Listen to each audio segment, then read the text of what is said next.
I'm bougie. What are you talking about? I want velvet on my kettlebells.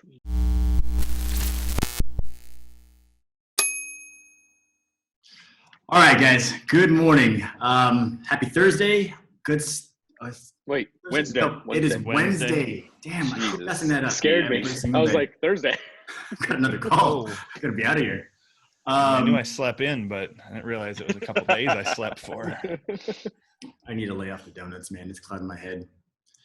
But I had something I want to talk to you guys about. Pick your brains on. So last night I was reaching out to a friend of mine who goes to a local Barry's boot camp.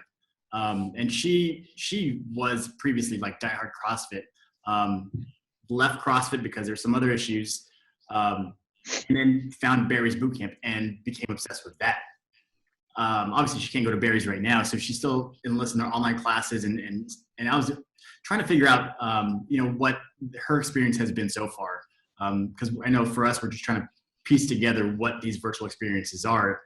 And then she told me they're charging $20 per session for 30-minute live classes, which for me right now, and what we are privy to, and especially like a lot of affiliates and other business owners, that seems so far-fetched.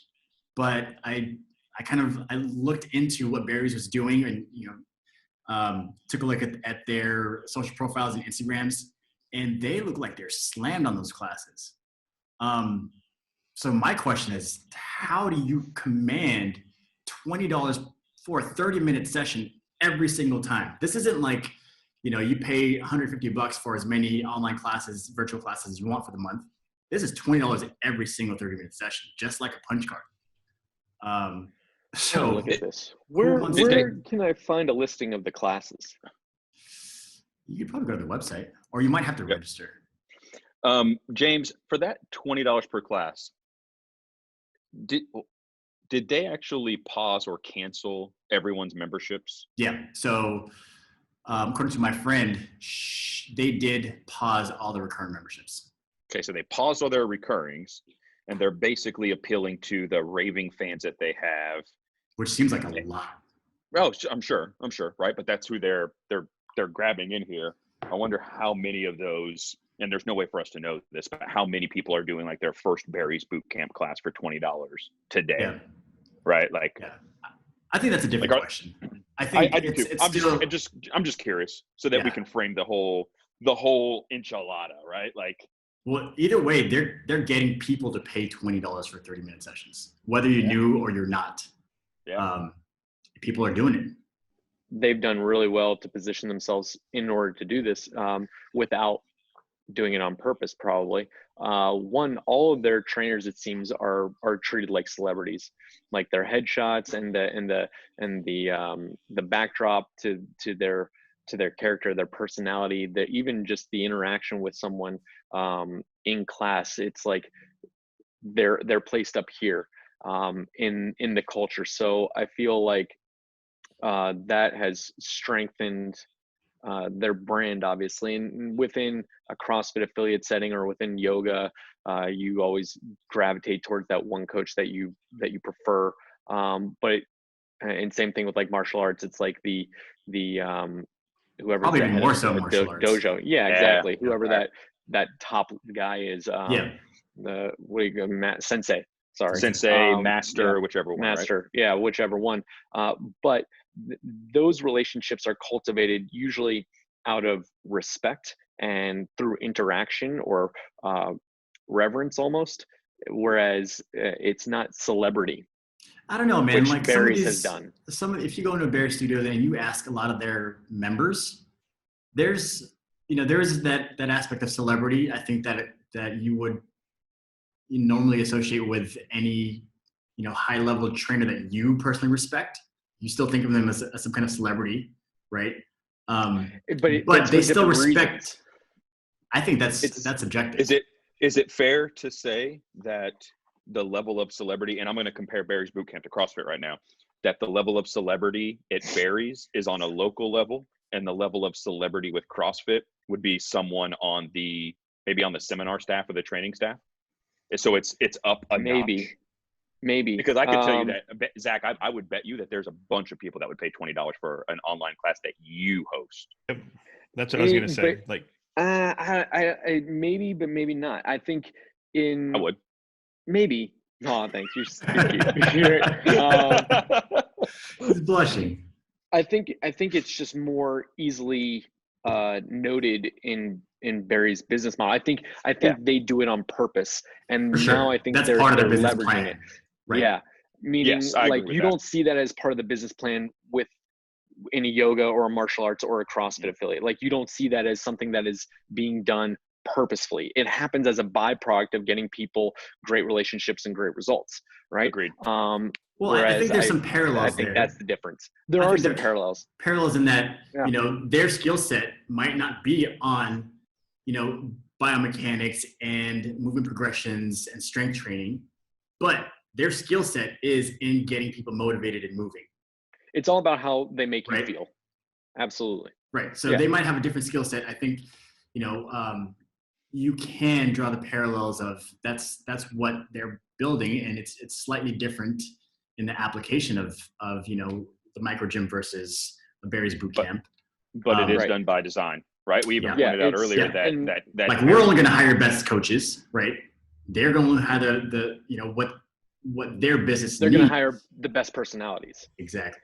Yeah, and so my point in saying that, what we can learn from that is that is more readily applicable to a virtual offering than what we develop in the CrossFit affiliate world or in the yoga studio or in the martial arts, what we develop and cultivate from our coaches and our employees. And I think that checked that box for Barry's. That gave them an advantage and gave them a more easily done transition to the virtual platform. Fair enough. So The question is, what can we take from what they've done well, if there's anything that we can take? So the first thing I think of is propping up your coaches to be experts and thought leaders. And then I Yes. immediately go back to some of those posts that you see in the CrossFit space of like, my coach is starting their own gym and taking half of my members. And so you start to see this fear of the coach becoming too big of a personality. And that's not something that Barry's is ever worried about, obviously, right? Right. If you look at their Instagram page, they only follow their coaches. So Barry's Boot Camp they follow 285 people as of this morning.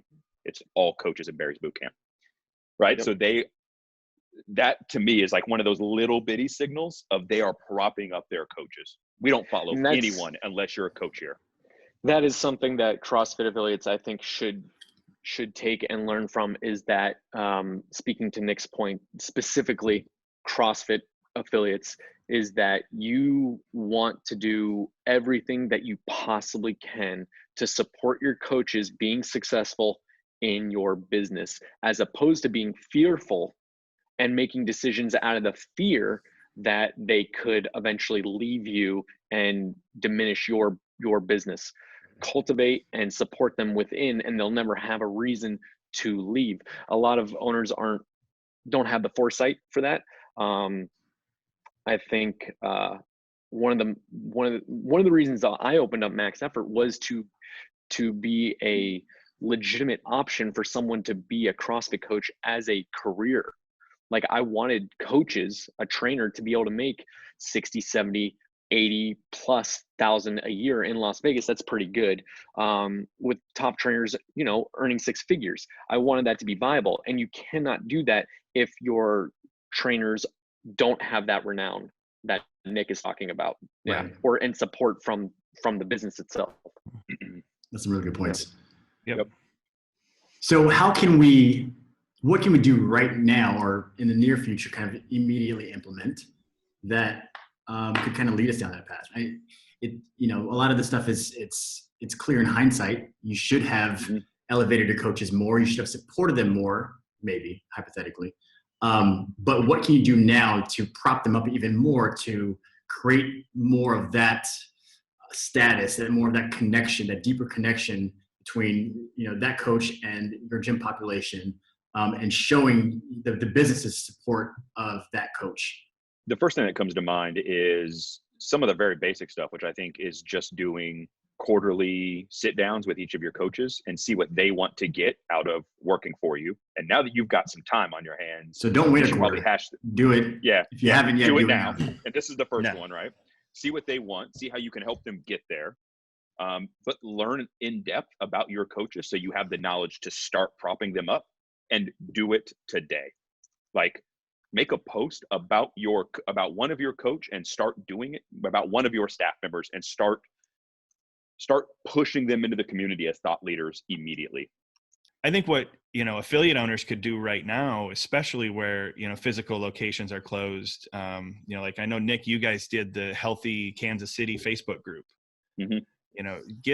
Have the gym start those in your town, but get your coaches to start trying to be that online influencer type, start building their own, not necessarily own, but under the, your brand, but be the expert, and your coaches start building all of that. So then these people start seeing, this coach talking about weightlifting, this coach is always talking about gymnastics, and getting all, building up, following them.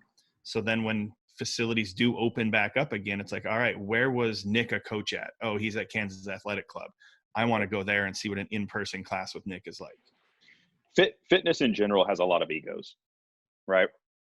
One of the things that as a leader you have to be able to do is set that aside and understand that you don't have to be the best coach. You need to be the best leader. You need to be able to prop up those individuals. I think that's probably one of the most immediate things to what Barry's saying, right? Yep. Brag more about your team than you do about what you do. Yep. So let's wrap it up here. So for those of you guys watching, the main takeaways from what we understand is you have to build up your coaches, something that you can do now. Even if you were bad at it previously, sit down with your coaches, jump on a Zoom call with your coaching staff, understand, what they want to get out of this, where their strengths are, what their passion is, if you haven't understood that yet, and figure out how to magnify that, because they're the ones that are going to be the voice and the connection to, even a greater audience than that you might have access to. So challenge for everyone watching this, post something in the comments of this YouTube video about your coaches, or like something that kind of highlights them. Use this as practice. Like, we're terrible at this too, but it just takes practice, right? Mm-hmm. You wanted this, write it down, put a video out, whatever, and scrap it. Like, man, that was pretty terrible. I'm gonna do this again and again and again. And you'll figure out how to build that image, that celebrity status of each of your coaches that you trust. I guarantee that'll be a lot more polished in a month's time versus what you can put out now. But it's not going to start until you'll never get to that point unless you put that out now. So, Yep, challenge, put it out now, practice. All right, guys. If you got any value out of this video, please like or subscribe to our channel.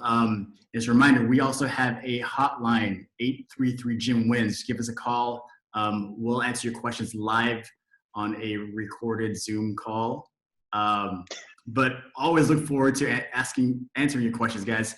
That's it. We'll see you guys tomorrow. See you tomorrow. Adios. Later.